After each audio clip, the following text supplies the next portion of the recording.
Hello students. तो बच्चे आज की क्लास में हम क्या पढ़ने वाले हैं। सबसे पहले हमारा टॉपिक कंसेप्ट क्या है वो देखेंगे। आज की क्लास में हम पढ़ेंगे Bayes theorem exercise 13.3 for class 12th from chapter 13 probability. हमने प्रोबेबिलिटी से conditional probability, independent event, mutually exclusive event first two exercise के अंदर हम उसको कवर कर चुके हैं। जो हमारी नेक्स्ट एक्सरसाइज है 13.3 वो बेस है बेस थ्योरम पर। ठीक है, एक इंपॉर्टेंट कंसेप्ट है, इंपॉर्टेंट एक टॉपिक है बेस थ्योरम, जहां पर एग्जाम के अंदर आपको एक क्वेश्चन मिलता है। कंप्लीट वीडियो देखनी है, स्टार्टिंग से लेके एंडिंग तक ये वीडियो लगभग 50 to 60 मिनट रहेगी।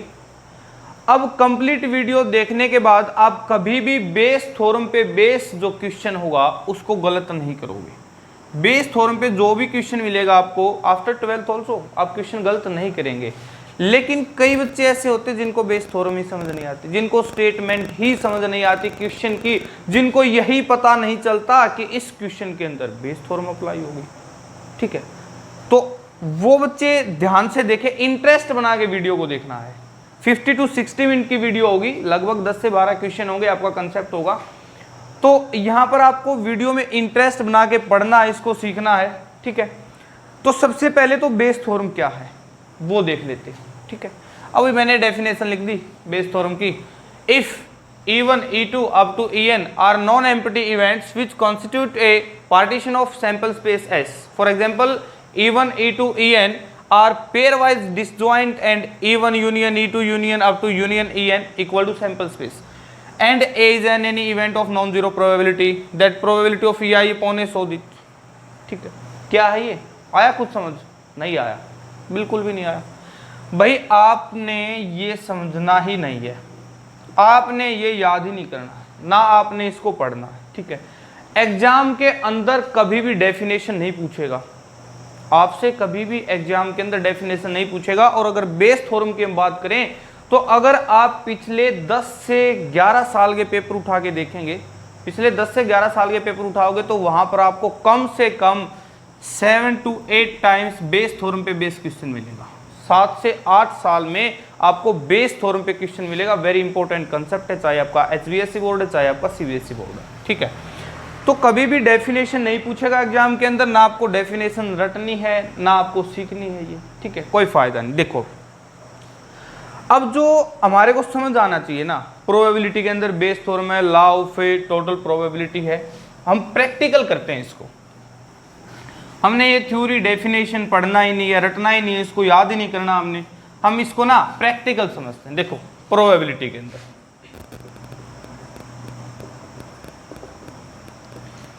Bayes theorem, law of total probability,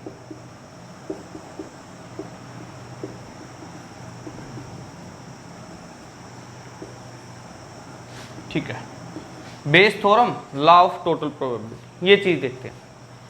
अब यहां पर क्या हुआ, बेस थ्योरम क्या है? एक तरह से कंडीशनल प्रोबेबिलिटी की एक्सटेंशन ही है।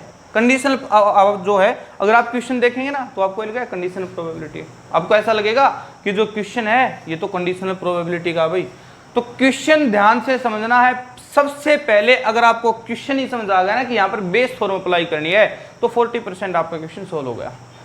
40% आपका क्वेश्चन सोल्व है अगर आपको यही पता चल गया कि इस क्वेश्चन के अंदर बेस थ्योरम अप्लाई होगी। ठीक है, तो बेस थ्योरम पढ़ने से पहले एक बार पढ़ेंगे हम लॉ ऑफ टोटल प्रोबेबिलिटी। ठीक है, वो चीज देख लेते हैं। मैं एक एग्जांपल ले लेता हूं। अब यहाँ पर ना इवेंट्स होंगे, हैपनिंग इवेंट्स होंगे कि भाई ये हैपन हो गया तो इसकी वजह से ये इस पर डिपेंडेंट कौन सा इवेंट है, कैसे इवेंट है, वो चीज यहाँ पर बेस थ्योरम के अंदर पढ़ेंगे। ठीक है, अब अगर हम एग्जाम्पल की बात करें, एग्जाम्पल के तौर पर हम यहाँ पर बात करें, दो चीज़ ले लेते हैं। एक हमारे पास ना हम कंपनी हमारी, ठीक है, एक कंपनी है, फैक्ट्री है, उसके अंदर हम प्रोडक्शन देते हैं, कुछ भी किसी भी चीज़ का प्रोडक्शन करते हैं। वहाँ पर हम किसी भी चीज़ को मैन्युफैक्चरिंग करते हैं। वहाँ पर हमने मशीन रखी हैं, 2 से 3 मशीन रखी हैं, 3 से 4 मशीन रखी हैं, हमने मशीन ऑपरेटर्स रखे हैं। लेकिन फिर एक बात देखो ना, वहाँ पर देखो हम मशीन के अंदर कोई भी चीज़ प्रोडक्शन करते हैं, किसी भी चीज़ को प्रोड्यूस करते हैं, बनाते हैं वहाँ पर हम। ठीक है, तो भी कुछ डिफेक्टिव आइटम्स भी निकलेंगे, कोई ना कोई डिफेक्टिव आइटम्स भी निकलेगा। मान लिया हम जो है वहाँ पर शर्ट बना रहे हैं, हमने शर्ट बना रहे हैं, ठीक है। तो भाई हम शर्ट बना रहे हैं तो कोई ना कोई तो डिफेक्टिव आइटम होगा, कोई तो डिफेक्टिव पीस होगा वहाँ पर। कुछ शर्ट तो ऐसी होंगी ना जो डिफेक्टिव निकलेंगी। ऐसा तो नहीं कि भाई हमने 100 निकाली 200 निकाली, वो सारी की सारी बिल्कुल ओके हैं, डायरेक्ट इसको जो है सेल कर दो, ये तो चीज़ नहीं होगी, ठीक है। चलो फिर वही बात आती है ऑलवेज की, भाई हमेशा कुछ नहीं होता। अगर किसी के माइंड में ये बात आई है कि ऐसा कुछ नहीं कि हमेशा जो है हमारी सारी सही भी निकल सकती है, वो आप पर डिपेंड है कि वो आप क्या सोचते हैं, ठीक है।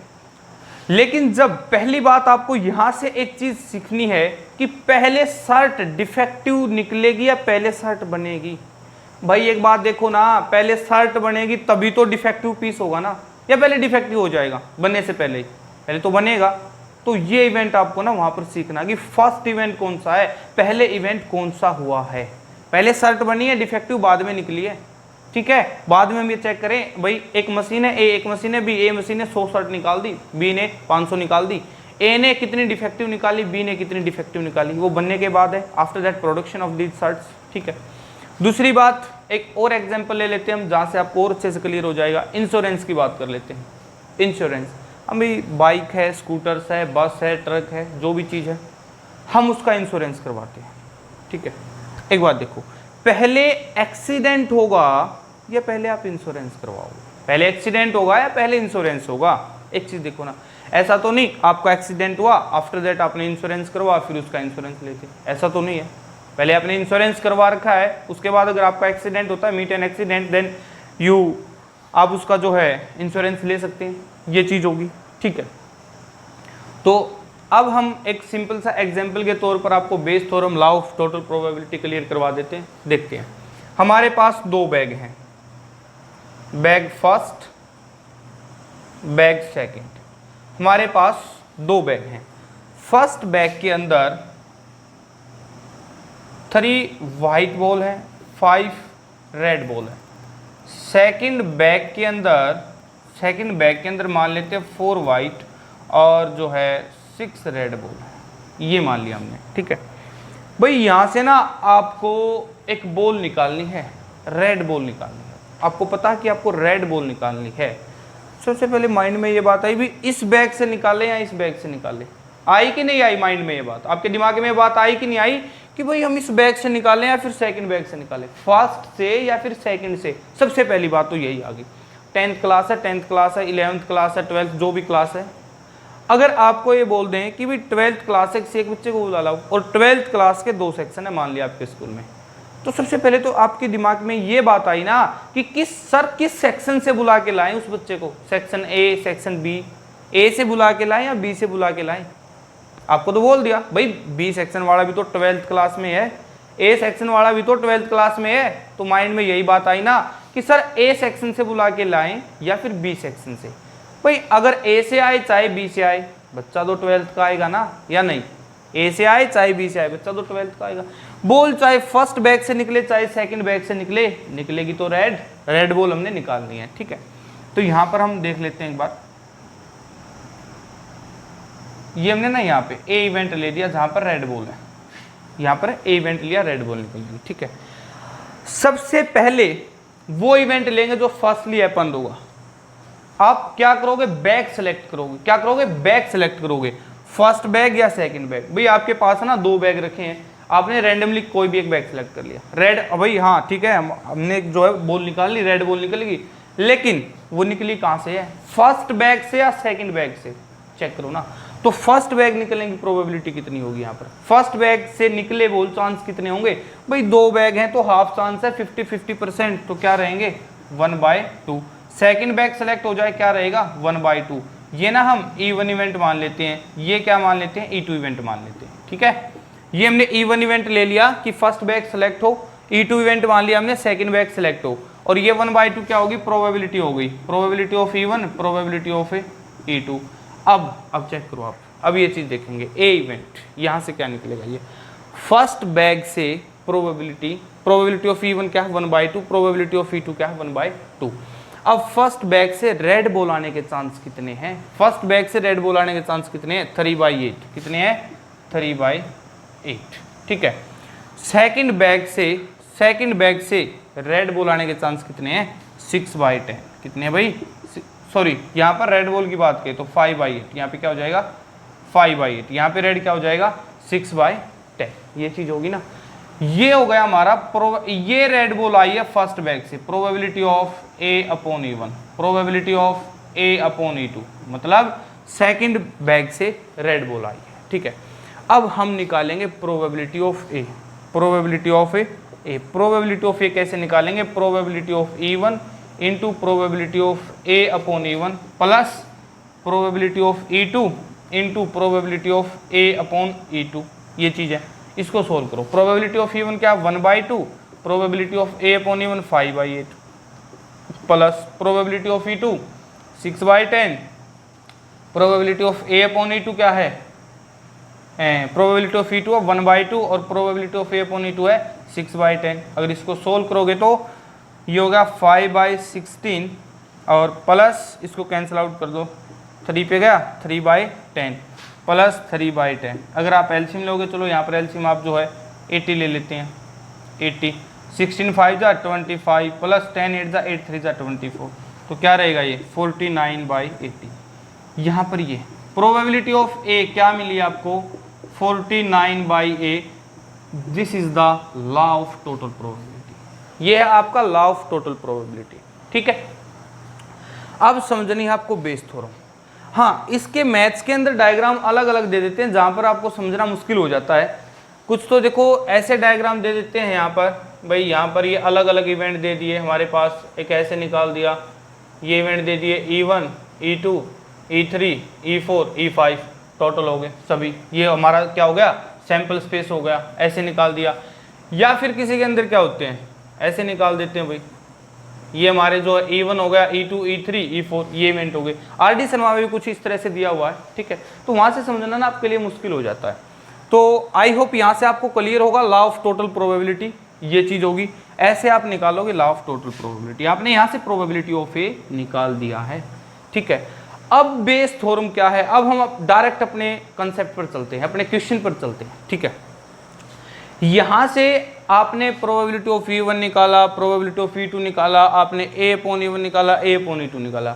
एक इवेंट ऐसा होगा जो कॉमन होगा, एक इवेंट ऐसा होगा जो कॉमन होगा। कॉमन कैसे कि भाई वो प्रोबेबिलिटी ऑफ E1 भी होगा, प्रोबेबिलिटी ऑफ E2। अब अगर हम मीट एंड एक्सीडेंट की बात करते हैं, हमने इंश्योरेंस की बात की थी, एक्सीडेंट स्कूटर का भी हो सकता है, एक्सीडेंट बस का भी हो सकता है, एक्सीडेंट ट्रक का भी हो सकता है, ठीक है। फिर हमने कुछ मैन्युफैक्चरिंग की बात की थी, मशीन की बात की थी, ऑपरेटर्स की बात की थी। भाई मशीन ए भी डिफेक्टिव दे सकती है, डिफेक्टिव आइटम्स निकाल सकती है, मशीन बी भी डिफेक्टिव आइटम्स निकाल सकती है। आई बात समझ में। ऑपरेटर जो ए मशीन को चलाने वाला है वो भी, उनसे भी डिफेक्टिव आइटम निकल सकता है, जो बी मशीन ऑपरेटर है उनसे भी डिफेक्टिव आइटम निकल सकता है। तो जो यहाँ पर ए इवेंट होगा वो कॉमन इवेंट होगा। आपने जो समझना बेस थ्योरम के अंदर, एक इवेंट यहाँ पर कॉमन इवेंट होगा, कुछ इवेंट है, देखो यहाँ पर तो 2 इवेंट की बात है, जब आप क्वेश्चन करोगे 3 इवेंट भी मिल सकते हैं, 4 इवेंट्स भी मिल सकते हैं। यहाँ पर जो है लेकिन 12th क्लास तक मैक्सिमम 3 इवेंट तक ही बात करता है। यहाँ पर आपको 1 2 3 इवेंट मिल सकते हैं यहाँ पर, ठीक है। अब देखो तो ये इवेंट वो होंगे जो पहले हैपन हो चुके होंगे, पहले घटित हो गए होंगे ये इवेंट कॉमन होगा, ठीक है। चलो मैं एक एग्जांपल और दे देता हूँ आपको। एक कॉलेज के अंदर स्टूडेंट्स को ए ग्रेड मिल जाती है, कॉलेज के अंदर स्टूडेंट्स को ए ग्रेड मिल जाती है। कुछ स्टूडेंट ऐसे हैं जो हॉस्टलर हैं, जो हॉस्टल के अंदर रहते हैं, कुछ स्टूडेंट ऐसे हैं जो डे स्कॉलर्स हैं, मतलब डेली अप डाउन करते हैं घर से, वो हॉस्टल के अंदर नहीं रहते। भाई ए ग्रेड तो उस बच्चे की भी आ सकती है ना जो हॉस्टल के अंदर रहता है, ए ग्रेड वो भी अटेंड कर सकता है ना जो डेली स्कॉलर्स है, जो डेली अप डाउन करता है कि नहीं। तो कॉमन इवेंट हमने ए ग्रेड, बहुत ही सिंपल है भाई बेस थ्योरम का फंडा। ये स्टोरी सारी की सारी अगर आप इंटरेस्ट बना के इसको देखोगे पढ़ोगे तो जो है एक क्वेश्चन यहाँ से आपका पक्का ठीक है, ना कोई बेस थ्योरम का क्वेश्चन गलत होगा आपसे, ठीक है।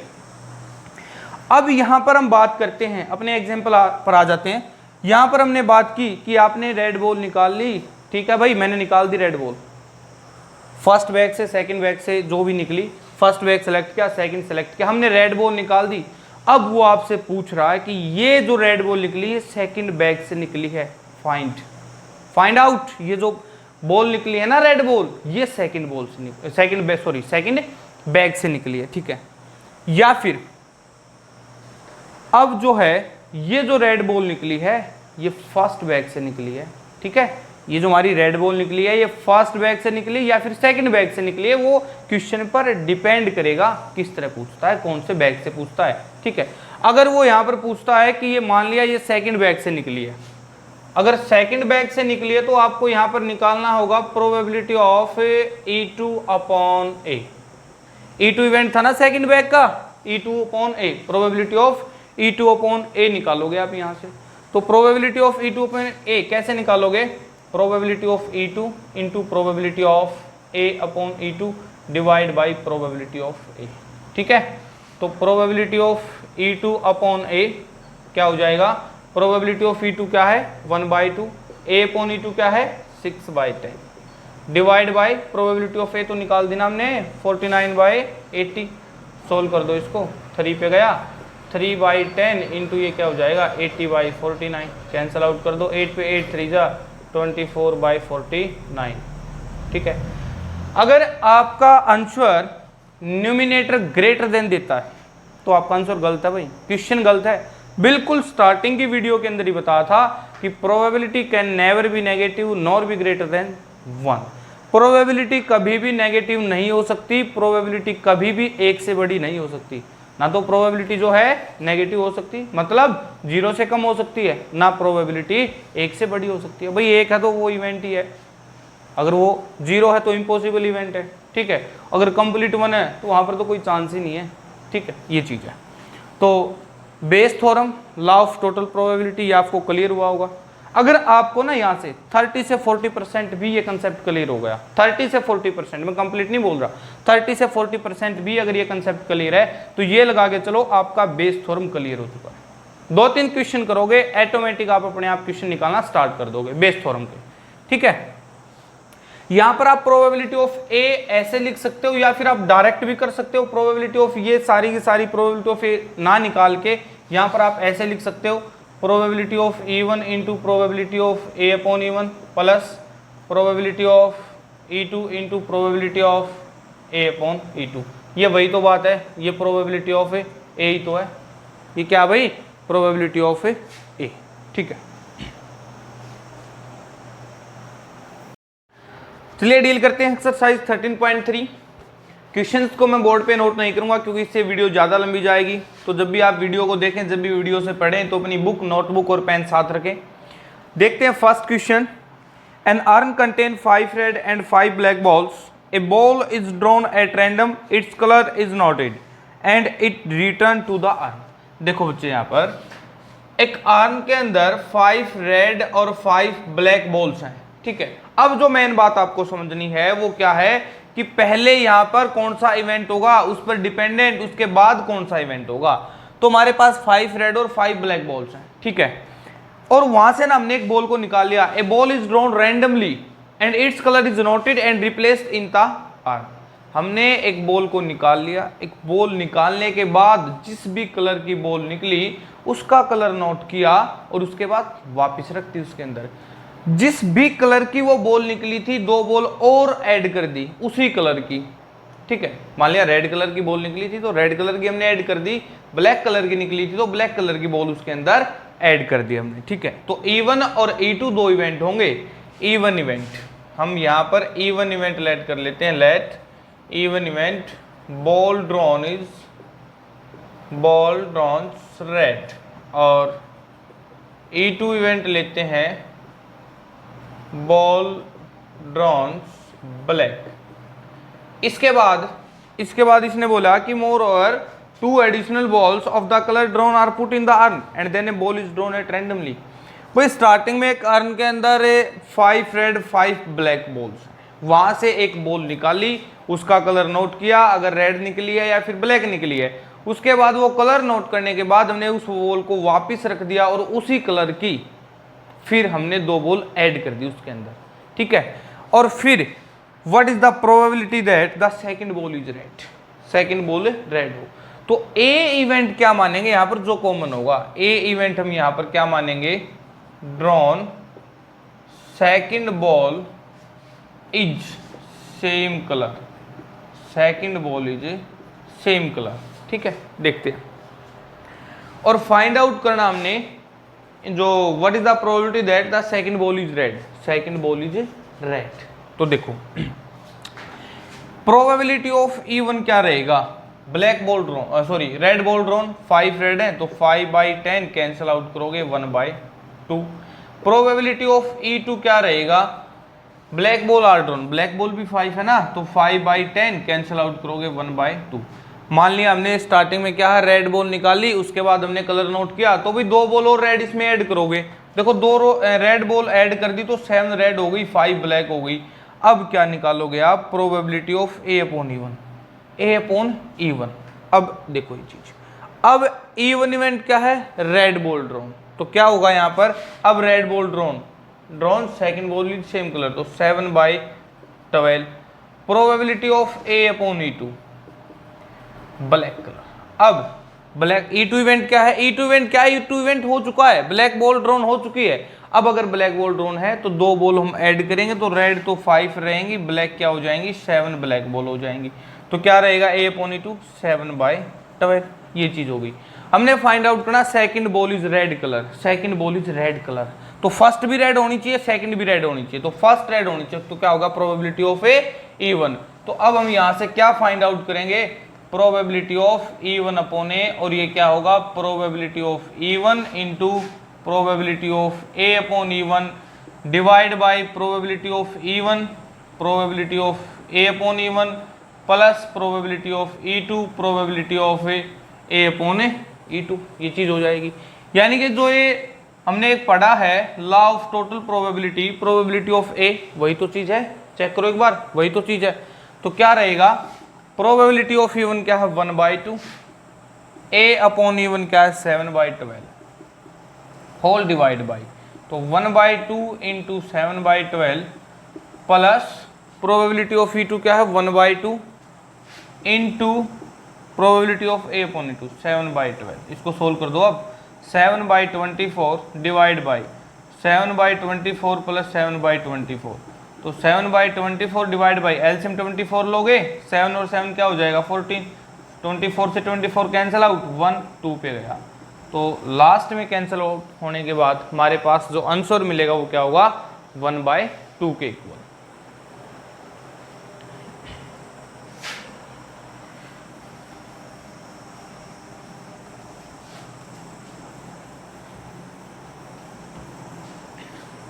क्वेश्चन नंबर सेकंड है,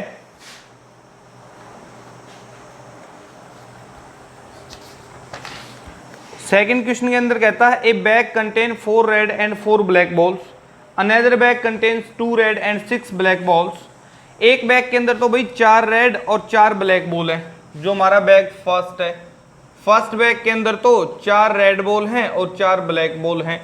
अनदर बैग कंटेन्स, और जो सेकंड बैग है उसके अंदर 2 रेड बॉल्स हैं 6 ब्लैक बॉल्स हैं। ठीक है, 2 बैग हमारे पास, bag first bag second. One of the 2 bag is selected at randomly and a ball is drawn from the bag. हमने एक बैग को सिलेक्ट किया रैंडमली, हमने एक बैग को सिलेक्ट किया यहाँ से, और एक बैग को सिलेक्ट करने के बाद एक बॉल को ड्रॉ किया which is found to be red.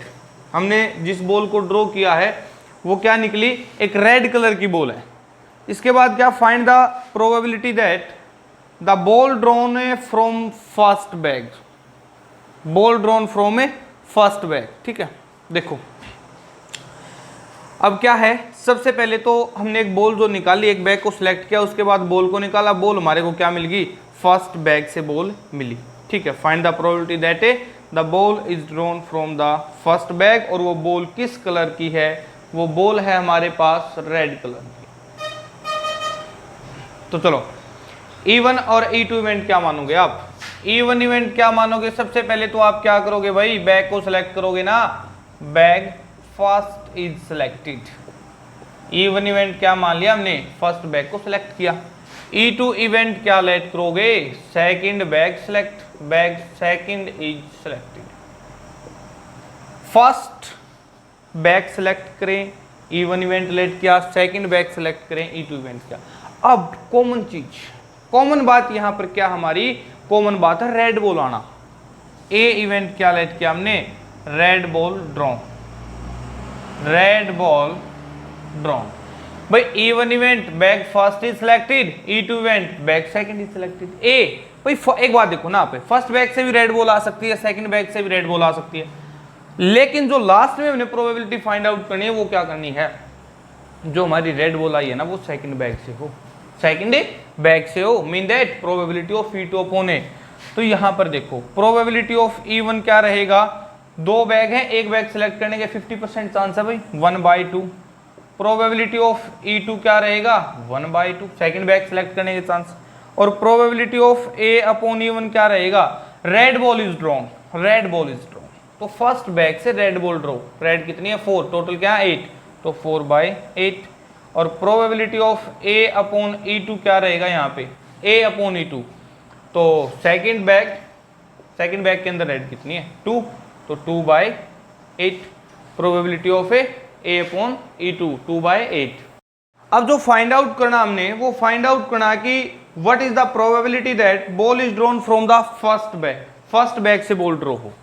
तो देखो रेड बॉल ड्रॉ होगी, लेकिन वो रेड बॉल फर्स्ट बैग से, तो फर्स्ट बैग क्या माना था हमने E1 इवेंट, तो क्या फाइंड आउट करना आपने probability of E1 upon A, और वो किसके इक्वल होगा, probability of E1 into probability of A upon E1 divide by probability of E1 probability of A upon E1 plus probability of E2 into probability of A upon E2। Check करो probability of E1 की value 1/2, अब तो calculation करनी है भाई, बहुत easy है। A upon E1 क्या हो जाएगा 4/8 divide by 1/2 into 4/8 plus 1/2 into probability of A upon E2 क्या है 2/8, ये चीज हो गई।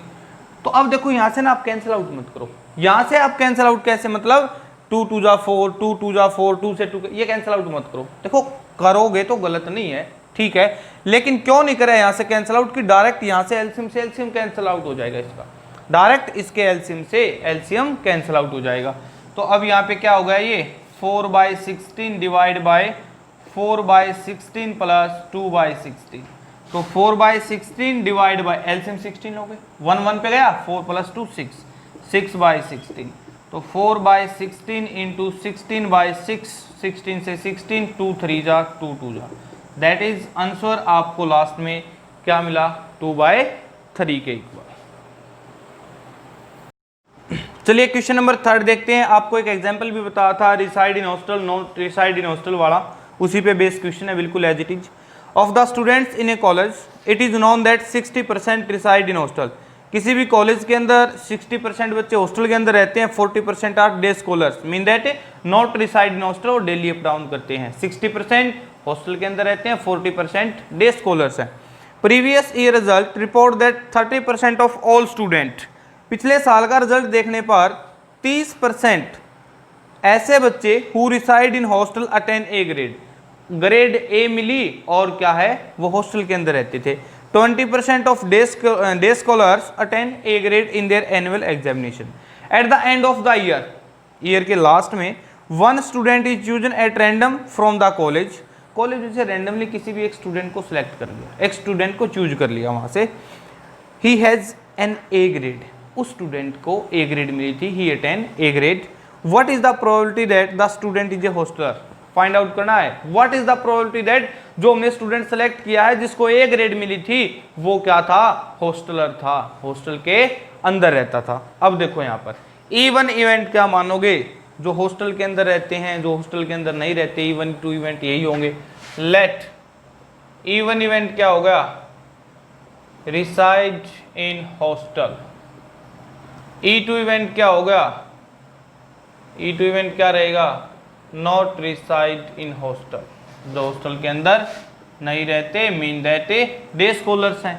और ए इवेंट क्या मानोगे आप, ग्रेड ए अटेन, भाई कॉमन है ना, कॉमन इवेंट होगा ये, तो जो हॉस्टल के अंदर रहते हैं उसको भी मिल सकती है ए ग्रेड, और जो हॉस्टल के अंदर नहीं रहते उसको भी हो सकती है ए ग्रेड, उसको भी मिल सकती है ए ग्रेड, ठीक है। तो अब यहां से प्रोबेबिलिटी आप निकालते जाओ।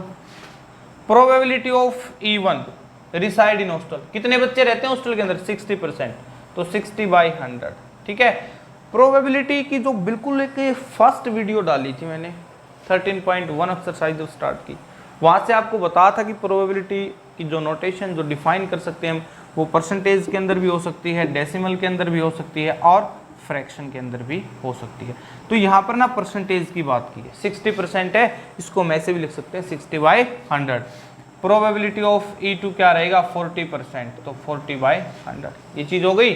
अब क्या कहता है 30% of all students who reside in hostel attain A grade. भाई प्रोबेबिलिटी ऑफ A/E1 क्या रहेगा। इवन इवेंट तो हैपन हो चुका है, इवन इवेंट तो हो चुका ना यहाँ पर, तो probability of A/E1 decide in hostel not और क्या ग्रेड ए, तो कितना 30%, 30/100। Probability of A/E2 equal to कितना है 20%, तो 20/100। और लास्ट में फाइंड आउट क्या करना है, what is the probability that the student is a hosteller and he has an A grade. Hosteller हो और ए ग्रेड मिले तो probability of E1/A find out करना है आपको। Probability of E1 into probability of A/E1 divide by probability of E2 या फिर E1 probability of A/E1 plus probability of E2 into probability of A/E2। जो मैंने यहाँ पर लॉ ऑफ टोटल प्रोबेबिलिटी आपको बताया था, वहां पर प्रोबेबिलिटी ऑफ A डायरेक्ट निकालने की भी कोई जरूरत नहीं है, आप डायरेक्ट इस फॉर्मूला से पुट कर सकते हैं। वहां पर आप प्रोबेबिलिटी A निकालोगे तो ऐसे ही निकलेगी, डिवाइड बाई प्रोबेबिलिटी ये करोगे बात सेम है, तो यहां से निकाल दो ना। प्रोबेबिलिटी ऑफ E1 क्या 60/100 into probability of A/E1 30/100 divide by 60/100 into 30/100 plus E2 event 40/100 into A/E2 20/100। तो अब इसको जो है सोल्व करोगे यहाँ पर क्या हो जाएगा 6 3 1800 divide by 2 3 4 10,000 divide by 1800 divide by 10,000 plus 4 2 800 divide by 10,000। यहाँ से आप एलसीएम लोगे 10,000 एलसीएम आएगा 1800 प्लस 800 हो जाएगा, तो 1800 divide by 10,000 divide by LCM लोगे 10,000 यहाँ पे एलसीएम हो गया 1 1 पे गया 1800 प्लस 800 2600। ये कैंसिल आउट 20 से 20 कैंसिल आउट 2 9 जा 230, तो 9/13 हमारे को जो लास्ट में आंसर मिला वो क्या मिला 9/13 के।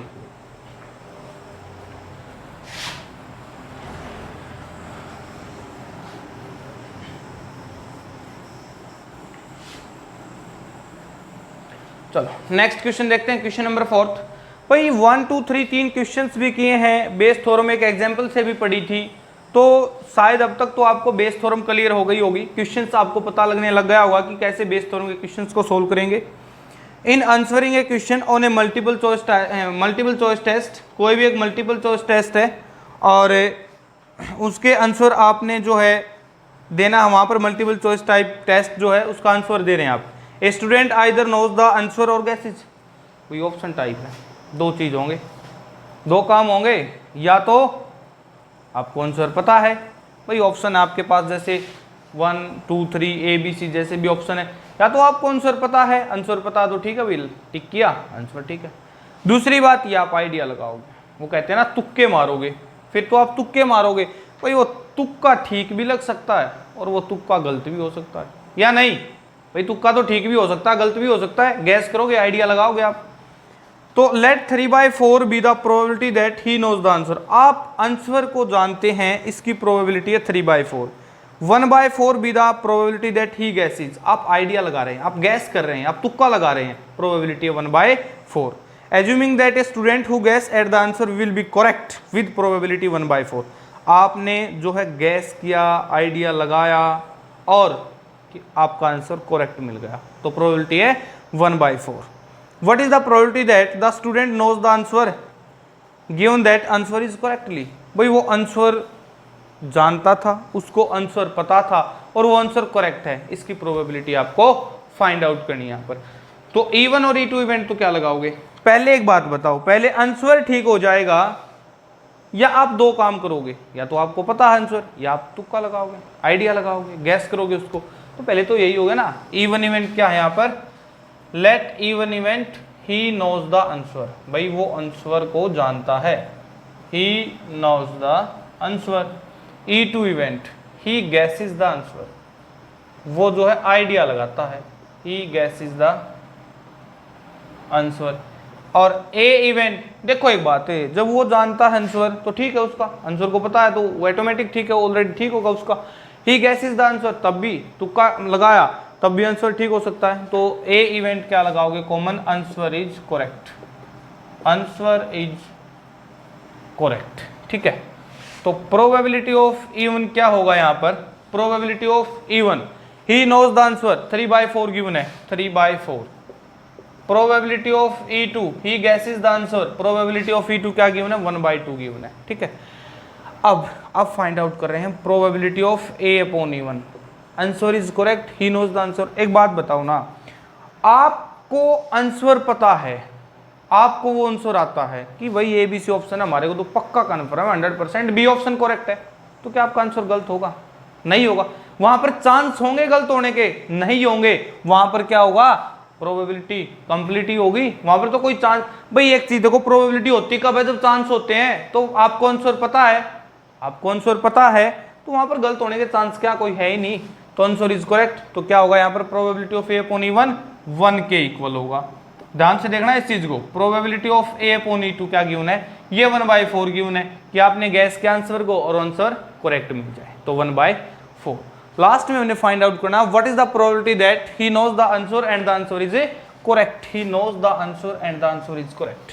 तो प्रोबेबिलिटी ऑफ क्या फाइंड आउट करोगे आप, E1/A, देखो E1/A, तो क्या करोगे, probability of E1 into probability of A/E1 upon probability of E1, probability of A/E1 plus probability of E2, probability of A/E2, ये चीज हो जाएगी ना, probability of E1, probability of A/E1 divide by probability of E1, probability of A/E1 plus probability of E2, probability of A/E2, ये चीज हो जाएगी। तो यहां पर आप वैल्यू पुट करते चले जाओ, probability of E1/A, probability of E1 क्या है 3/4, probability of E1/A find out करें तो A/E1 क्या है 1 डिवाइड बाय 3/4 इंटू 1 प्लस और प्रोबेबिलिटी ऑफ E2 1/4 A/E2 1/4, तो 3/4 डिवाइड बाय 3/4 प्लस 1/16, सोल्व करोगे 3/4 एलसीएम लिया 16, 4 पे 4 3 जा 12 प्लस 1, तो 3/4 इंटू 16/13, 4 4 जा 4 3 जा 12/13, तो आपको जो आंसर मिलेगा लास्ट में वो क्या मिलेगा, 12/13 के इक्वल। चलिए क्वेश्चन नंबर देखते हैं 5th, ठीक है। 5th क्वेश्चन, ए लेबोरेटरी बल टेस्ट। देखो क्वेश्चन कोई भी मुश्किल नहीं होता, ठीक है, काफ़ी बार ये बोल देते हैं थोड़ा मुश्किल क्वेश्चन है, ठीक है। अगर मैं भी ये बात बोल दूं कि 5th क्वेश्चन थोड़ा मुश्किल क्वेश्चन है, ये बात गलत है। क्वेश्चन मुश्किल नहीं है, क्वेश्चन को थोड़ा ध्यान से सीखना है। बात सिर्फ इतनी है कि क्वेश्चन को ध्यान से सीखना है, क्वेश्चन मुश्किल नहीं है। अब जब तुम्हारी हार्ड वर्किंग बढ़ जाती है ना, तब वो चीज़ें मुश्किल लगने लगती हैं आपको, ठीक है। अगर आप थोड़ी हार्ड वर्किंग कर दो, आप हार्ड वर्क बढ़ा दो, तो वो चीज़ मुश्किल नहीं, आसान है, वो आसान से भी आसान हो जाती है, ठीक है। अब एक बात है, स्टेटमेंट को आगे पीछे लिखने से क्वेश्चन का जो लैंग्वेज है वो चेंज नहीं होगी, क्वेश्चन का जो कंसेप्ट है वो चेंज नहीं होगा। भाई एक बात देखो, मैंने पहले ये बोल दिया कि उसने इंश्योरेंस करवा रखा था और उसका एक्सीडेंट हो गया, बात तो सेम है। या फिर मैंने ये बोल दिया कि भाई उसका एक्सीडेंट हो गया, उसने इंश्योरेंस करवा रखा था, कोई फर्क है क्या, कोई फर्क नहीं है। बस बात जो है समझने के इसी क्वेश्चन में यही बात है, थोड़ी स्टेटमेंट आगे पीछे लिखी है। A laboratory blood test is 99% effective in detecting a certain disease when it is in fact. अब यहाँ पर ना एक तरह से एक टेस्ट की चेकिंग कर रहे हैं, एक टेस्ट को चेक कर रहे हैं कि ये कितना ठीक है कितना गलत है, ठीक है। वो टेस्ट क्या है, जब कोई इंसान बीमार है तो उसको बीमार दिखा देता है, लेकिन कई केस ऐसे होते हैं वो बीमार ना होने पर भी जो एक्चुअली हेल्दी पर्सन है उसको भी बीमार दिखा देता है। तो इस तरह से इस टेस्ट की हम क्या कर रहे हैं, चेकिंग कर रहे हैं। तो देखो, a laboratory blood test is 99% effective in detecting a certain disease when it is in fact. 99% वो क्या है, डिफेक्टिव है, इसको बीमारी को बताने में वो। However the test also it a false positive result for 0.5% of the healthy person. क्या कहता है कि वो 0.5% फॉल्स पॉजिटिव रिजल्ट दे देता है, गलत रिजल्ट दे देता है, किस पर, हेल्दी पर्सन पर। और if a healthy person is tested then with probability 0.005 the test will imply he has the disease. और एक तरह से हम इस टेस्ट की जांच कर रहे हैं और इस टेस्ट की जांच हम एक हेल्दी पर्सन पर कर रहे हैं। भाई टेस्ट की जांच तो तभी होगी ना, हम हेल्दी पर्सन पर कर रहे हैं, अब चेक करेंगे उसको वो जो है बीमार दिखाएगा या फिर उसको फिट दिखाएगा, ये चीज़ हम चेक कर रहे हैं हम हेल्दी पर्सन पर। यहाँ पर if 0.1% of the population actually has the disease, what is the probability that a person has the disease given that his test result is positive. सबसे पहले तो आप देखो दो चीज लेट करोगे, इवन और E2 इवेंट। इवन इवेंट क्या करोगे, एक्चुअली डिसीज पर्सन जो वास्तव में बीमार है, ठीक है। और E2 इवेंट यहां पर क्या लेट करोगे, यहाँ पे healthy person. Let E1 event actually diseased person. E2 event, E2 event क्या लेट किया, healthy person. E2 event let किया हमने क्या भाई, हेल्दी पर्सन, ठीक है। A event, E1 event actually disease person, E2 event healthy person, और A event है टेस्ट डिटेक्टिंग पॉजिटिव रिजल्ट या टेस्ट डिटेक्टेड पॉजिटिव रिजल्ट। जो टेस्ट है हमारा वो पॉजिटिव रिजल्ट देता है, ठीक है। अब देखो यहाँ पर probability of E1, probability of E1 क्या गिवन है भाई, देखो अब लास्ट में दी है ये बात, if 0.1% of the population actually has the disease. भाई 0.1% है, 0.1% परसेंट हटाओगे divide by 100, 0.1% actually has the disease. तो ये एक्चुअली डिसीज पर्सन है, तो हेल्दी पर्सन कितने रहेंगे, 99.9%। Probability of E2 equal to 99.9% divide by 100। Probability of A upon E1, अब यहाँ पर probability of A upon E1 क्या रहेगा, probability of A upon E1 क्या है, 99% effective in detecting a certain diseases when it is in fact. 99% ये ठीक है, 99% क्या है भाई, अगर बीमार व्यक्ति है, डिसीज पर्सन है, तो पॉजिटिव रिजल्ट देता है 99% डिवाइड बाय 100। और probability of A upon E2 क्या है, 0.5% फॉल्स पॉजिटिव रिजल्ट। मतलब A क्या है, पॉजिटिव रिजल्ट देता है, E2 इवेंट क्या, हेल्दी पर्सन। भाई हेल्दी पर्सन का कैसे पॉजिटिव रिजल्ट दे देगा, तो गलत हो गया ना, तो वही तो है probability of A upon E2 0.5%, तो 0.5 बाय 100 ये चीज है। देखो 0.1% एक्चुअली डिसीज पर्सन है, 0.5% ऐसे हैं जो क्या करता है, वो एक्चुअली डिसीज, 0.1% क्या है जो हेल्दी पर्सन है और क्या है पॉजिटिव रिजल्ट देता है, ठीक है। तो यहां से ये चीज होगी।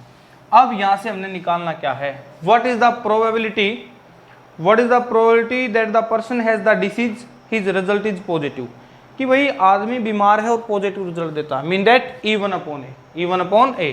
तो probability of E1 upon A आपको फाइंड आउट करना है। Probability of E1, probability of A upon E1 divide by probability of E1, probability of A upon E1 plus probability of E2, probability of A upon E2।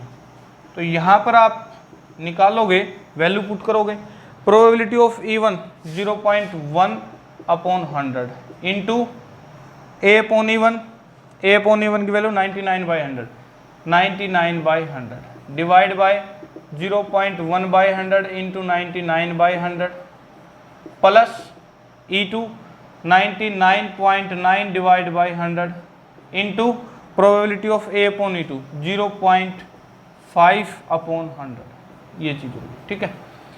तो देखो multiply कराएंगे 9.9 divide by 10,000 divide by 9.9 divide by 10,000 plus यहाँ पर अब इसकी जो multiply कराओगे आप 99.5 0.5 के साथ, 5 दिन 45, 5 4 45 और 4 49 4 49 और 4 53, ये हो गया, ठीक है।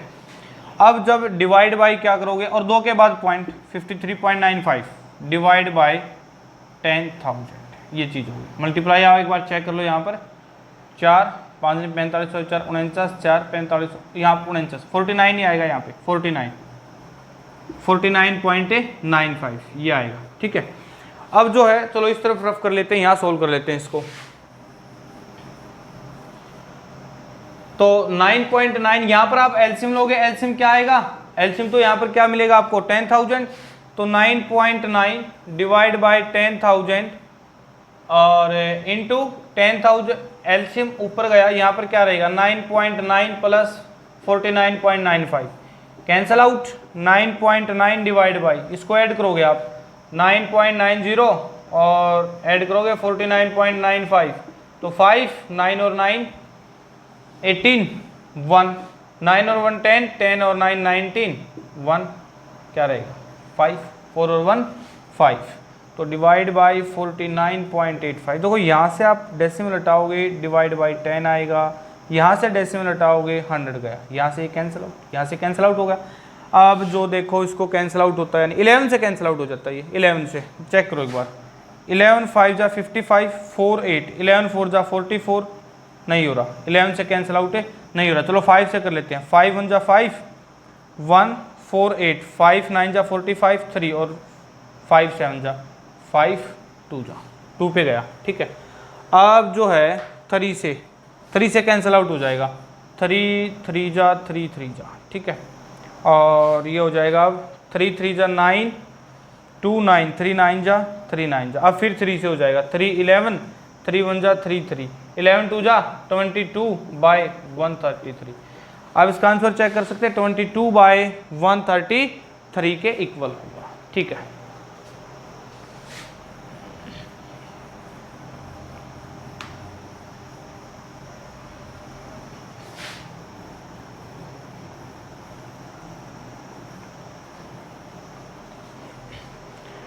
नेक्स्ट क्वेश्चन है क्वेश्चन नंबर 6।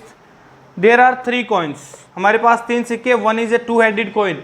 आपको एक बात भी बताई थी, बाइज्ड कॉइन अनबाइज्ड कॉइन, पिछली वीडियोस के अंदर अगर ध्यान हो तो बाइज्ड और अनबाइज्ड में डिफरेंस भी बताया था। अनबाइज्ड या फिर फेयर कॉइन का ये सेम बात है, मतलब जो ठीक ठाक होती है।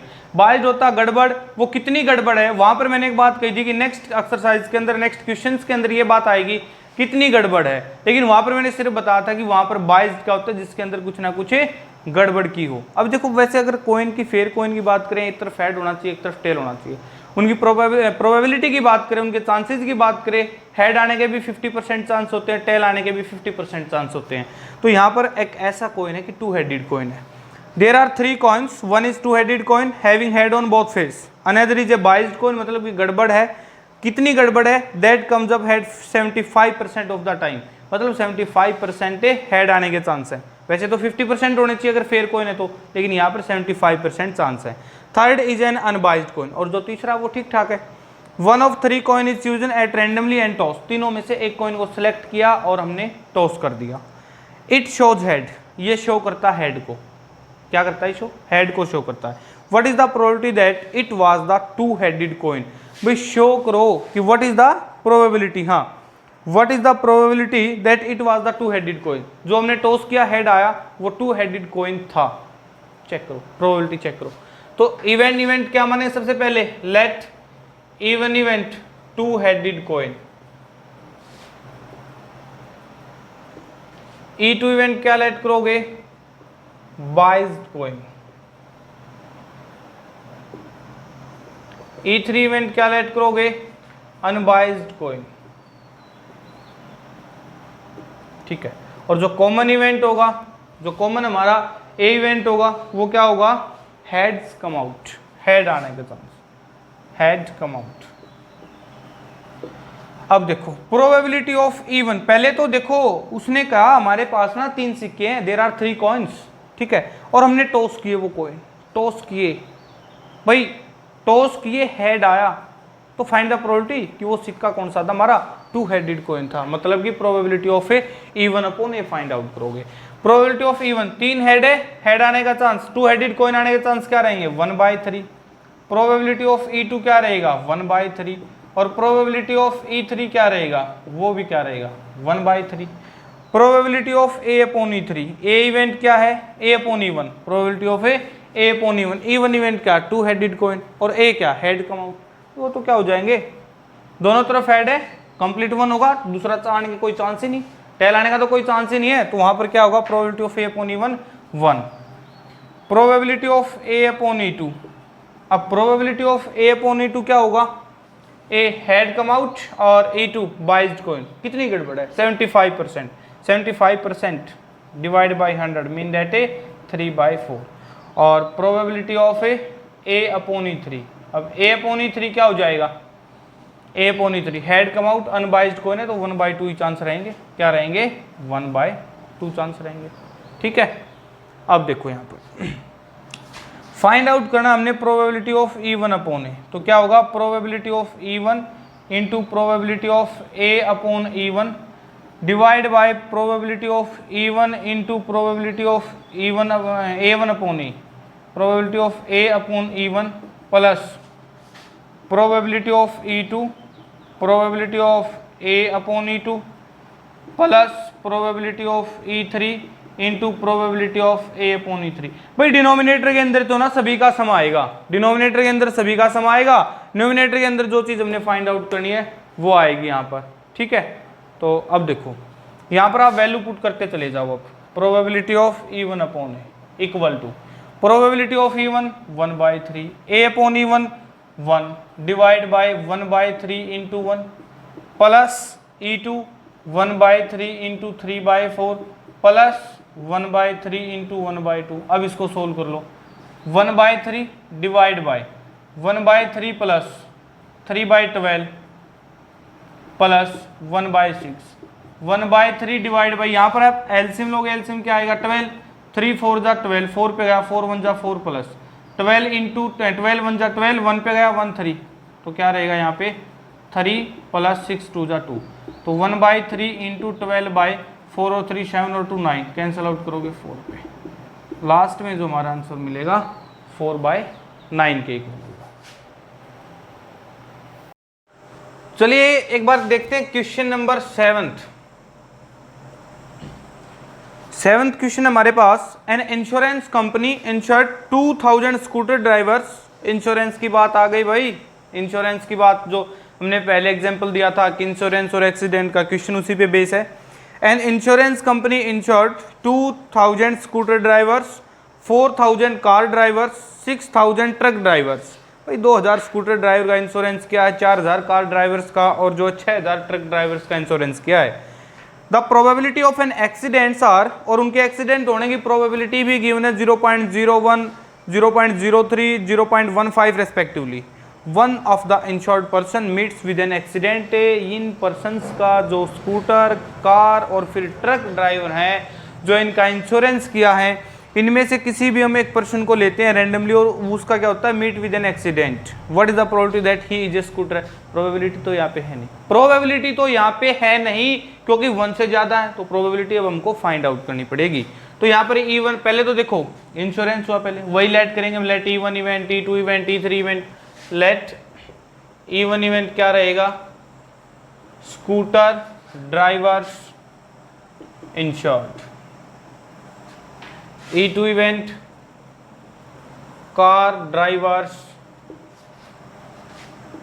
Insured. E3 event truck drivers insured. ठीक है, ए इवेंट जो कॉमन, भाई एक्सीडेंट तो किसी का भी हो सकता है, कार ड्राइवर का भी, स्कूटर ड्राइवर का भी, ट्रक ड्राइवर का भी, मीट एन एक्सीडेंट। ठीक है, तो बस क्वेश्चन बहुत ही सिंपल हो गया हमारे पास। देखो 2000 स्कूटर ड्राइवर्स हैं, 2000 स्कूटर ड्राइवर्स हैं, 4000 कार ड्राइवर्स हैं और 6000 ट्रक ड्राइवर्स हैं। टोटल कितने हो गए, 6 4 10 और 2 12000 हो गए। तो प्रोबेबिलिटी ऑफ E1 क्या रहेगा, स्कूटर ड्राइवर 2000, तो 2000 डिवाइड बाय 12000, कैंसल आउट करोगे 1/6। प्रोबेबिलिटी ऑफ E2 क्या रहेगा, car driver insurance, car driver 4000, तो 4000 डिवाइड बाई 12000, कैंसल आउट 4 3 जा 1/3। और ट्रक ड्राइवर 6000, तो 6000 डिवाइड बाई टोटल क्या है 12000, कैंसल आउट 1/2। ये निकाल दी हमने प्रोबेबिलिटी। अब निकाल देते हैं हम probability of A upon E1। अब probability of A upon E1 कितना गिवन है, 0.01, मीन दैट यहाँ से पॉइंट हटाएंगे तो 1/100।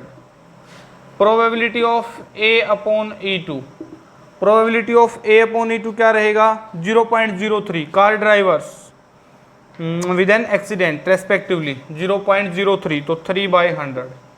और probability of A upon E3 truck drivers 0.15 तो 15 पॉइंट हटाएंगे तो 100 हो जाएगा। अब यहाँ से हमने फाइंड आउट करना है कि what is the probability that he is a scooter driver and meet with an accident.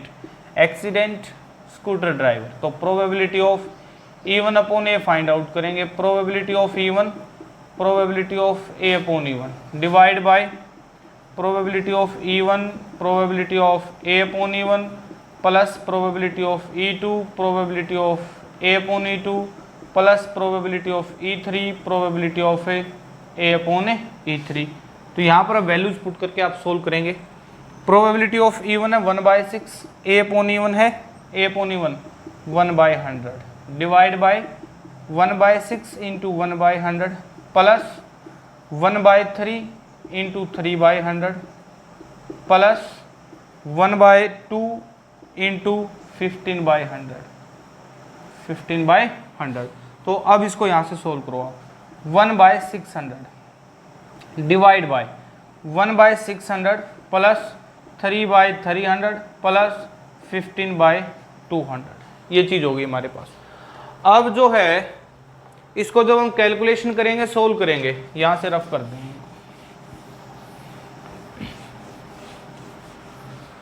जब इसको सोल्व करेंगे तो ये होगा 1/600 डिवाइड बाय एलसीएम क्या लिया हमने 600, यहाँ क्या रहेगा 1 प्लस 300 600 2 पेगा 2 3 जा 6 plus 3 Pega 15 3 45 1/600 into 600 divide by 6 और 1 7 45 और 7 52, कैंसल आउट कर दो ना इसको 1/52। तो जो हमारा आंसर रहेगा वो क्या रहेगा 1/52।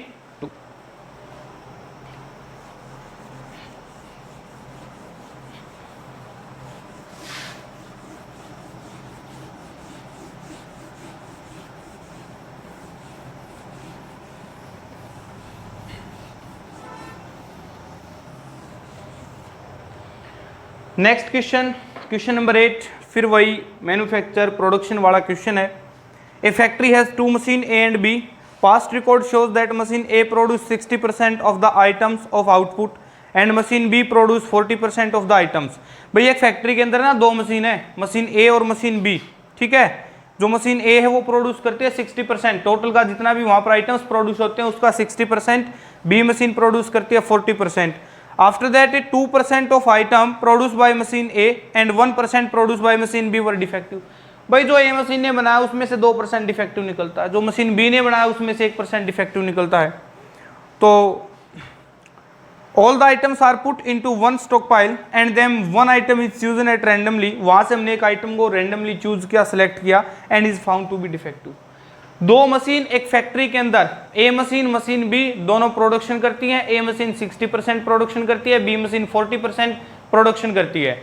A मशीन द्वारा बनाया गया जितना भी प्रोडक्शन है 2% डिफेक्टिव है और मशीन B से जितना भी प्रोडक्शन हुआ है वो 1% डिफेक्टिव है। After that 1 item is selected, 1 item is chosen और what is the probability that it was produce by machine B। भाई ये जो है B मशीन द्वारा प्रोडक्शन हुआ था इसका, तो E1 इवेंट और E2 इवेंट तो क्या लोगे आप। क्वेश्चन नंबर जो 8 था हमारा, लेट E1 इवेंट क्या लोगे, produced by machine first, produced by machine A।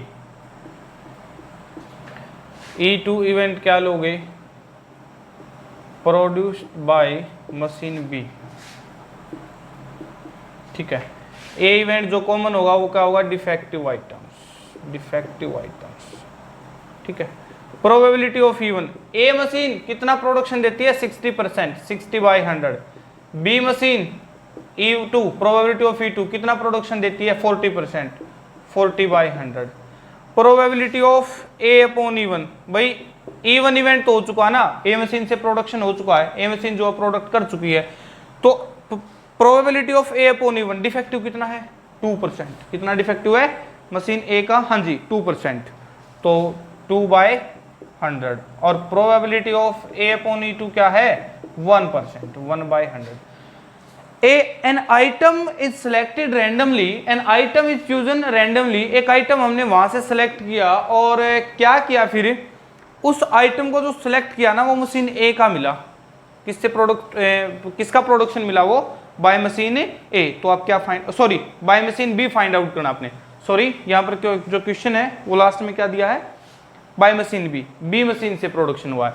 तो बी मशीन से प्रोडक्शन हुआ तो आपको ना यहाँ पर probability of E2/A find out करना है।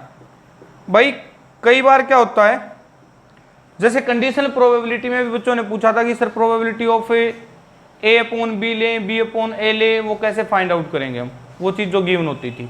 तो यहाँ पर उसने कहा कि प्रोडक्शन बाय मशीन बी, हमने जो आइटम निकाला वो डिफेक्टिव निकला और वो बी मशीन ने बनाया था, तो प्रोबेबिलिटी ऑफ E2/A, तो चांस निकालेंगे यहाँ से प्रोबेबिलिटी। तो प्रोबेबिलिटी ऑफ देखो E2 into probability of A/E2 divide by probability of E1 into probability of A/E1 plus probability of E2 into probability of A/E2, ये हो जाएगा। यहाँ पर ना आप वैल्यू पुट कर दीजिए जिसकी probability of E2/A equal to probability of E2 क्या है 40/100 into A/E2 1/100 divide by probability of E1 60/100 into A/E1 2/100 plus 40/100 into 1/100। तो सोल्व करो इसको, 40/10,000 अपॉन 120/10,000 प्लस 40/10,000। तो 40/10,000 डिवाइड बाई एलसीएम आप क्या लोगे यहाँ पर 10,000, 120 प्लस 40 ये cancel out, 40 divide by 160 cancel out करोगे 4 पे गया आंसर, क्या मिलेगा चेक करो 1/4 के इक्वल हो जाएगा। चलो चेक करते हैं question number 9। 2 groups are competing for the position on the board of directors of a corporation. 2 group हैं, दोनों के बीच कंपटीशन है, किसके लिए, बोर्ड ऑफ डायरेक्टर्स की पोजीशन के लिए। Probability that the first and second group will win are, देखो उनके जीतने की जो कंपटीशन चल रहा है ना, उनके जीतने की प्रोबेबिलिटी की उन्हें क्या 0.6 फर्स्ट ग्रुप की, 0.4 सेकंड ग्रुप की। Further if it the first group wins the probability of introducing a new product is 0.7। If the first group win, the probability of introducing a new product is 0.7 and the corresponding probability is 0.3. If the second group win, अगर second group win करता है, what is the probability that new product introduced was by the second group? तो check करो भाई यहाँ पर अब E1 और E2 ये इवेंट लेट करोगे। सबसे पहले यहाँ पर E1 इवेंट क्या लोगे, product introduced by group first. E1 event क्या लेट करोगे, प्रोडक्ट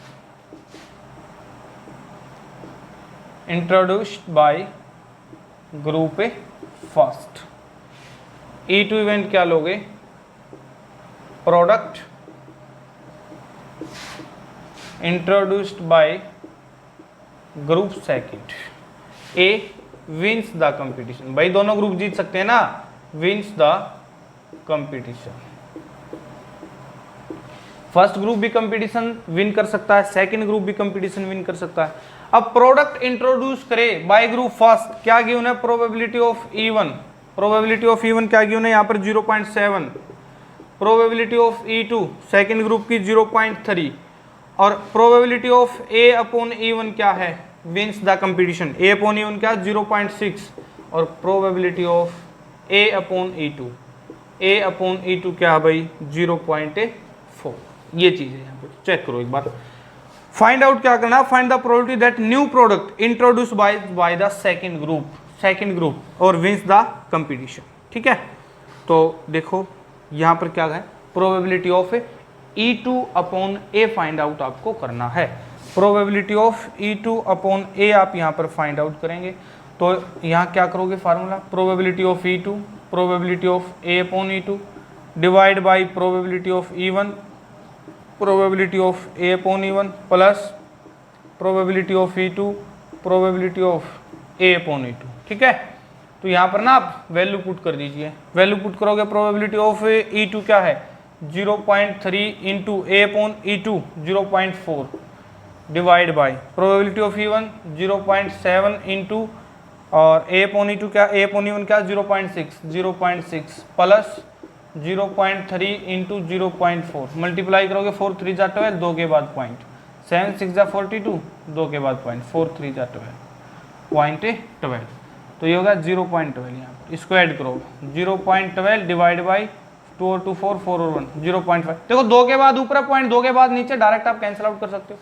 डायरेक्ट आप क्या कर सकते हो यहाँ पर कैंसिल आउट कर सकते हो। 3 से कैंसिल आउट कर दो, 3 4 जा, 3 1 जा 3, और किस पे गया फिर ये 2 3 8 जा, फिर 2 पे कर दो 2 9, तो कैंसिल आउट होने के बाद आंसर हमारे को क्या मिलेगा 2/9 के, answer is equal to 2/9।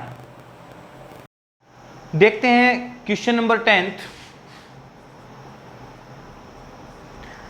Question के अंदर है suppose a girl throw a die, suppose करो आप एक गर्ल ने एक डाई को थ्रो किया, इफ सी गेट्स ए 5 और 6, इफ सी गेट्स ए 5 और 6, भाई अगर डाई को टॉस किया और 5 और 6 मिला उसको, या तो 5 या 6 मिला, सी टॉसेज अ कॉइन 3 टाइम्स। देखो सबसे पहले उसने डाई को टॉस किया, डाई को टॉस किया तो 1 2 3 4 5 6 मिल जाता है, अगर 5 6 मिला तो उसने कॉइन को 3 बार टॉस किया, 3 टाइम्स, एक कॉइन को जो है 3 टाइम्स टॉस किया।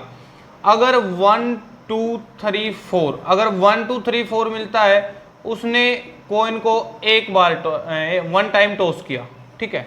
ए suppose a girl die throw a die, if she get 5 6 she throw a coin 3 times, if she get 1 2 3 4 then she throws a coin 1 time. अगर डाई को throw किया 5 6 मिला तो कॉइन को 3 बार टॉस कर दिया, अगर जो है क्या किया, अगर 1 2 3 4 मिला तो कॉइन को क्या किया 1 टाइम टॉस किया, ठीक है। और and notes whether a head और tail is obtained, if C obtained exactly 1 head, अगर उसको एग्जैक्टली 1 हेड मिला हो, what is the probability that C threw 1 2 3 4 with the die. बहुत ही सिंपल क्वेश्चन है समझने का, अगर स्टेटमेंट आपकी क्लियर है, क्वेश्चन आपका क्लियर है। एक लड़की ने एक डाई को टॉस किया, अगर उसको 5 6 मिलता है, कॉइन को 3 बार टॉस किया, 1 2 3 4 मिलता है, कॉइन को एक बार टॉस किया, ठीक है। अब देखो अगर 3 बार टॉस करेगा तो सैंपल स्पेस के अंदर क्या होगा 2 की पावर 3 8, टोटल आउटकम्स क्या हो जाएंगे 8 8 का हाफ 4, 4 टाइम्स हेड और 4 टाइम्स टेल, 4 टाइम्स हेड किया हमने, चलो यहाँ पे कर लेते हैं एक बार, 4 टाइम्स हेड और 4 टाइम टेल, फिर 4 का half 2 time head 2 time tail, 2 time head 2 time tail, 2 का half 1 time head 1 time tail, 1 head 1 tail, 1 head 1 tail, 1 head 1 tail, ठीक है। यही तो होंगे 2 की पावर 3 8, ये होगा हमारे पास टोटल सैंपल स्पेस। अगर एक कॉइन को 2 बार एक बार टॉस करेंगे तो हेड और टेल, या तो हेड आ सकता है या टेल आ सकता है। अब आपको यहाँ पर क्या लेट करना है, इवन इवेंट लेट। अब यहाँ पर हम इवन इवेंट लेट करते हैं। इवन इवेंट क्या लेट करें भाई, इवन इवेंट लेट किया, डाई शोज 5 और 6। सबसे पहले तो डाई को ही टॉस किया ना, या तो 5 और 6 मिलेगा या 1 2 3 4 मिलेगा, कॉइन को तो बाद में टॉस किया। E2 इवेंट क्या लिया हमने, डाई शोज 1 2 3 4। ए इवेंट जो कॉमन होगा, 5 और 6 मिला तब भी एग्जैक्टली 1 टाइम ऐड हो सकता है, जब 1 2 3 4 मिला कॉइन के अंदर तब भी एग्जैक्टली 1 टाइम ऐड हो सकता है। तो ए इवेंट क्या मान लिया हमने, एग्जैक्टली 1 टाइम हेड, ये चीज हो गई। अब आप निकालोगे प्रोबेबिलिटी ऑफ इवन, तो यहां से प्रोबेबिलिटी ऑफ इवन क्या रहेगा, डाई शोज 5 और 6, भाई 2/6 हो गया, टोटल आउटकम 6 होते हैं, 5 और 6 2 हैं, तो 2/6। प्रोबेबिलिटी ऑफ E2 1 2 3 4, 1 2 3 4, तो क्या रहेगा 4/6, ये चीज हो गई।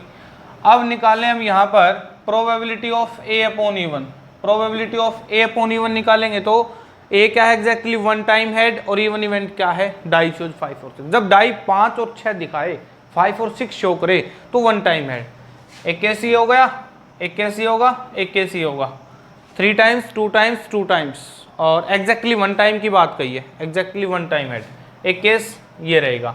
तो कितने केस हो गए 4, 4/8, 4/8 कैंसिल आउट करोगे 1/2। Probability of A upon E2, तो A अपॉन E2 क्या रहेगा, exactly one time head, E2 है, डाई शोज 1 2 3 4, तो 1/2 रहेगा, 1/2। अब निकालना क्या हमारे को कि find the probability that she throw 1 2 3 4 इस वाले केस में, तो E2 upon A find out करना है, E2 upon A, probability of E2 into probability of A upon E2 divide by probability of E1, probability of A upon E1 plus probability of E2, probability of A upon E2, ये case रहेंगे।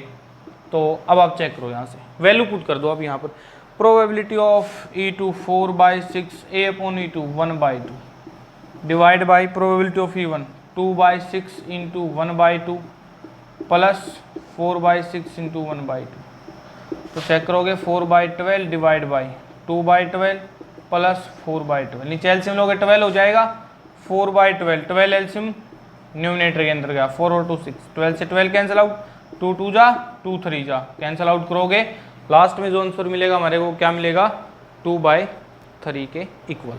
अच्छा E2 upon A find out करना था हमने, एक बार check करना है यहाँ से, मिस्टेक तो नहीं कर दी हमने कहीं पर, कैलकुलेशन में मिस्टेक तो नहीं की है भाई, एक बार आंसर चेक करो इसका। चल चेक कर लेते एक बार, E1 डाई शोज 2/6 4/6, ठीक है, और probability of A upon E1 क्या है, A upon E1 exactly one time head, ओहो यहाँ मिस्टेक रखी भाई हमने, यहाँ मिस्टेक, वन हेड टेल, चलो एग्जैक्टली वन टाइम हेड, तो 4 टाइम हेड हो गया, 4 time tail, 2 time head 2 time tail, 2 time head 2 time tail, head tail head tail head tail head tail, ये चीज़ हो गई। तो एग्जैक्टली वन टाइम हेड, एक केस तो ये होगा, एक केस ये रहेगा, एक केस ये रहेगा, एक केस ये रहेगा हमारे पास 4/8, तो कैंसिल आउट 2/3।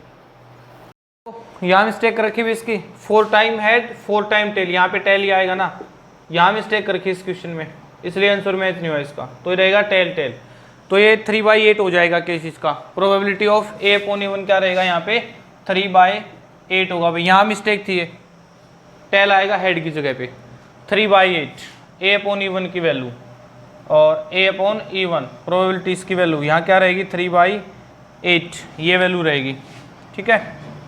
तो अब इसको कैंसिल आउट करो यहाँ पे, 2 3 जा 6/8 6 जा 48, 2 3 जा 6/48, अब सोल्व कर दो इसको, 4/12 डिवाइड बाई 48 एलसीएम होगा, 1 पे गया 6 प्लस 4 पे गया 4 4 जा 16, 4/12 इंटू 48 डिवाइड बाई 16 और 6 22, अब ये कैंसिल आउट करोगे किस पे गया, 4 पे, 12 4 जा, 4 से कैंसिल आउट करोगे 2 से, 2 पे गया 11 पे, 4 2 जा 11 पे, 4 2 जा 8/11, ठीक है भाई।